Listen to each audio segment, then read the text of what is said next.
دیکھیں بنی اسرائیل پر اللہ نے ہفتے کے دن مچھلی کے شکار پہ پابندی لگائی. اب آپ مجھے بتاؤ, مچھلی کا شکار بذات خود کوئی برا عمل ہے بھائی؟ جائز ہے بالکل. لیکن اللہ نے بنی اسرائیل کو کہا کہ ہفتے کے دن تمہیں مچھلی کا شکار نہیں کرنا.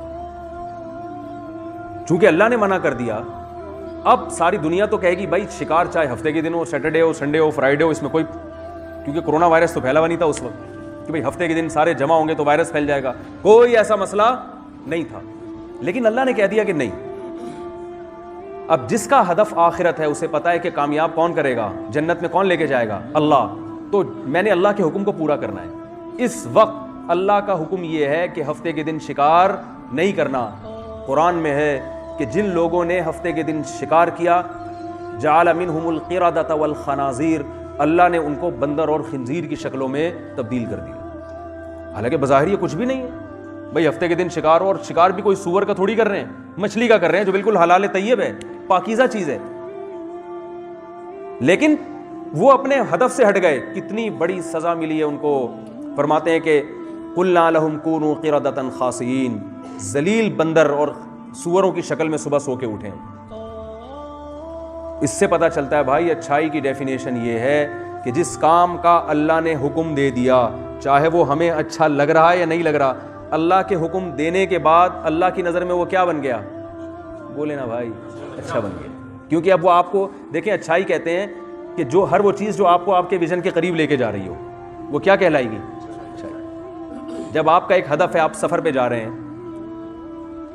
تو آپ کا سب سے پہلے آپ ترجیح کو دیتے ہیں کہ میں منزل پر پہنچوں. اگر آپ کو پتا ہے کہ میں کھانے کے لیے اترا تو یہ بس نکل جائے گی, تو آپ کھانا قربان کرو گے کہ نہیں کرو گے؟ بولیں گے یار پیک کروا لو, بس میں ہی بیٹھ کے کھا لیں گے. ایسے موقع پہ کھانا کھانا اچھا عمل ہوگا ہے بھائی. وہ ہم جو پاکستان میں بس میں سفر کرتے ہیں نا, تو زر زر کوا آوازیں آ رہی ہوتی ہیں, کنڈکٹر کی آواز آ رہی ہوتی ہے, ڈرائیور کی, زر زر اوکا کوا کہتے ہیں, پتہ نہیں اوکا کہتے ہیں, زر کوا. تو وہ کھانے نہیں دیتا آرام سے, تو جلدی جلدی نوالے کھا کے بھاگ رہے ہوتے ہیں. جلدی جلدی کھانا کھانا اچھی عادت ہے بھائی, سنت بھی ہے, ڈاکٹر بھی کہتے ہیں آرام سے چبا چبا کے تسلی سے کھانا کھایا کرو. جلدی کھانا کھانا اچھی عادت نہیں ہے. لیکن جب آپ بس سے اترتے ہیں تو پھر جلدی کھانا کھانا ہی اچھی عادت ہے, کیونکہ اگر آپ کھانے میں لگ گئے خوب چبا چبا کے سنت کے مطابق, تو آپ کا فرض بولو بھائی, جو آپ نانی کے جا رہے تھے, ماموں کے جا رہے تھے ملنے کے لیے, وہ فرض آپ کا کیا ہو جائے گا.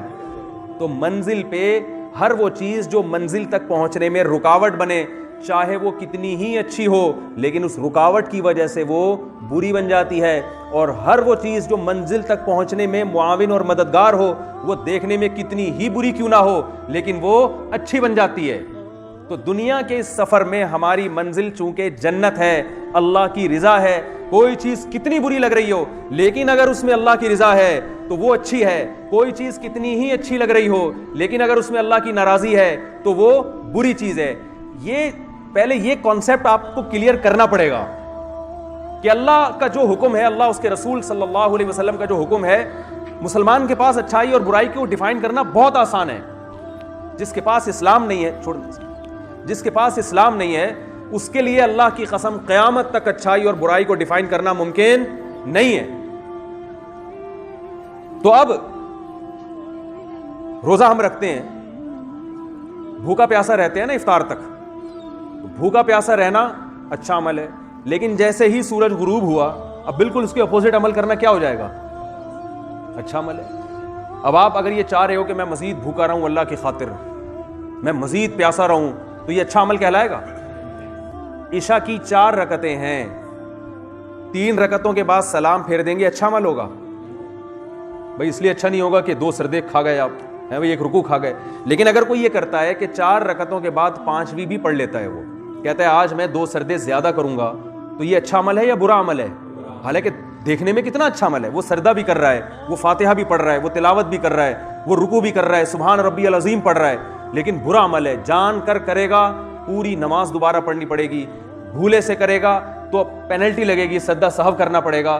تو اس سے صاف پتہ چلتا ہے بھائی کہ اچھائی اور برائی کی ڈیفینیشن یہ ہے کہ کون اللہ کے حکم کو پورا کرتا ہے اور کون اللہ کے حکم کی خلاف ورزی کرتے. اب میں جلدی سے اصل بات کو سمیٹ کے ختم کرنے کی کوشش کرتا ہوں.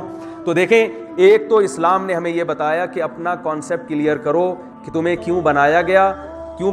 لیبلوکم ایکم احسن عملا, اللہ دیکھنا چاہتا ہے تم میں اچھا عمل کون کرتا ہے. پھر اچھا عمل کہتے کس کو ہیں؟ جس کا اللہ نے حکم دیا وہ کیا ہے اچھا, جس سے اللہ نے روک دیا وہ کیا ہے برا. پھر اللہ تعالیٰ نے جو ہمیں احکام دیے جن کو ہم اچھا کہتے ہیں, ان احکام کی بہت ساری اللہ نے قسمیں بنا دی ہیں, جن میں علماء بڑی بڑی اقسام کہتے ہیں. دو ہیں. نمبر ایک وہ احکام جن کا تعلق ڈائریکٹ اللہ کے حقوق سے ہے. نمبر دو وہ احکام جن کا تعلق اللہ کی مخلوق کے حقوق سے ہے, جس میں انسان بھی ہیں, مسلم بھی, غیر مسلم بھی. جس کنٹری میں آپ رہتے ہیں اس کے لاز بھی اس میں داخل ہیں, جانوروں کے حقوق بھی اس میں داخل ہیں, رشتہ داروں کے حقوق بھی اس میں داخل. کیونکہ انسان جب زمین میں رہتا ہے تو وہ اکیلا نہیں رہتا, اس کا اپنے جیسے مسلمانوں سے بھی واسطہ پڑتا ہے, اس کا اپنے جیسے رشتہ داروں سے بھی واسطہ پڑتا ہے, اس کا دفتر میں اپنے باس سے بھی واسطہ پڑے گا, کلیگ سے بھی واسطہ پڑے گا, اپنے ہم جماعت ہیں اسکول میں ان سے بھی واسطہ پڑے گا, پھر اس کا جانوروں سے بھی واسطہ پڑے گا, اس کا عورتوں سے بھی واسطہ پڑے گا, مردوں سے بھی واسطہ پڑے گا.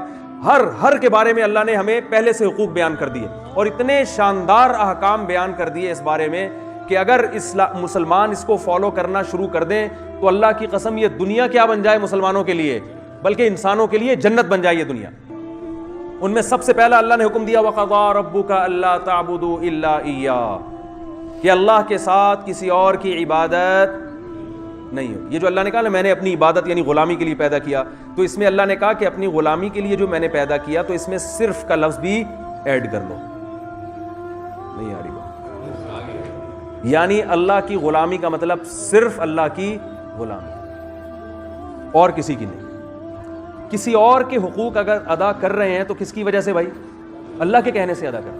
اگر آپ حکومت کے قوانین کو فالو کرتے ہیں کس کے کہنے سے؟ اللہ کے کہنے سے. والدین کی خدمت کرتے ہیں تو کس کے کہنے سے؟ اللہ کی. اصل میں جب انسانوں کے کہنے سے کوئی کام کرتا ہے تو وہ انسان کو خوش کرنے کے لیے کرتا ہے, اور انسان کو جب آپ خوش کرنے کے لیے کوئی کام کریں گے تو وہ انسان کبھی تو اس کا بدلہ دے گا اور کبھی بدلہ نہیں دے گا. جب بدلہ دے گا تو بعض دفعہ پورا بدلہ نہیں دیتا, تھوڑا سا دیتا ہے, اور بعض دفعہ تھوڑا بھی نہیں دیتا, اور بعض جب نہیں دیتا تو بعض دفعہ دینے کی قدرت ہی نہیں ہوتی اس میں. لہذا یہاں اور بعض دفعہ اس کو پتہ ہی نہیں ہوتا کہ یہ میرا حق ادا کر رہا ہے.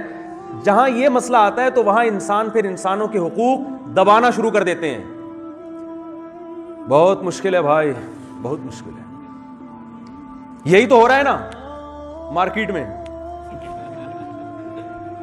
دفتروں میں ذمہ داری سے کام نہیں ہوتا, کیونکہ آپ باس کا حکم سمجھ کے دفتر کے قوانین کو فالو کر رہے ہو, اور باس نے ہر جگہ کیمرے نہیں لگے. بعض دفعہ لگائے ہوئے ہوتے ہیں تو 24 گھنٹے دیکھ کون رہا ہوتا ہے اس کیمرے کو بیٹھ کے؟ دیکھ کون رہا ہوتا ہے بھائی اس کو بیٹھ کے؟ کیمرے تو لگے ہوئے ہوتے ہیں لیکن کیمرے کو 24 گھنٹے کوئی دیکھ تھوڑی رہا ہوتا ہے, اور جو دیکھ رہا ہوتا ہے وہ 24 گھنٹے رپورٹیں تھوڑی دی, وہ بھی بعض دفعہ آنکھ اس کو 5 روپے اس کی جیب میں ڈال دیے آپ نے. ایسا ہی ہوتا ہے نا. دیکھیں صحابہ کے دور میں قانون کی گرفت اتنی مضبوط نہیں تھی جتنی آج ہے. آج کرپشن کرنا مشکل ہے, صحابہ کے دور میں ایسا سسٹم نہیں تھا. نہ کوئی کیمرے لگے ہوئے تھے خفیہ, نہ کوئی ایسا مینجمنٹ کا بہترین نظام تھا جیسا آج ہے. شماریات کا جو نظام ہے, آڈیٹنگ کا جو سسٹم ہے وہ آج ہے, پہلے تھوڑی تھا. لیکن اس کے باوجود کئی اسلامی کنٹریز ایسے ہیں جو صحابہ کی تجارت کو دیکھ کر, وہاں غیر مسلم تھے, صحابہ کی تجارت کو دیکھ کر ایمان لائے. تجارت کو دیکھ کر ایمان لائے. کیونکہ صحابہ اگر تجارت میں جھوٹ سے بچ رہے ہیں تو حکومت کے قانون کی وجہ سے نہیں, بلکہ اللہ کے, کیونکہ ان کو پتا ہے کہ اللہ اس کا بدلہ دے گا. حکومت تو بدلہ دے نہیں سکتی. حکومت جرائم پر سزائیں تو دیتی ہے, قانون کی پابندی پر ثواب نہیں دیتی. اگر وہ دینا شروع کر دے تو حکومت کے خزانے ختم. مثلا لال بتی پہ آپ نہ رکے تو جرمانہ تو لگے گا, رکنے پر کوئی ثواب ملتا ہے؟ بھائی لال بتی پہ آپ آگے رک گئے تو ایک پولیس آفیسر آئے, یہ لو جی 50 روپے. کیا خیال ہے؟ ایسا وہ کہیں گے بھائی اگر یہ دینا شروع کر دیں تو ہمارا تو پورے خزانے لال بتیوں میں ہی, لال بتی کی نظر ہو جائیں گے. تو انسان کے ڈر سے نہیں چل سکتا, اس سے کوئی چیز موٹیویٹ نہیں کرتی.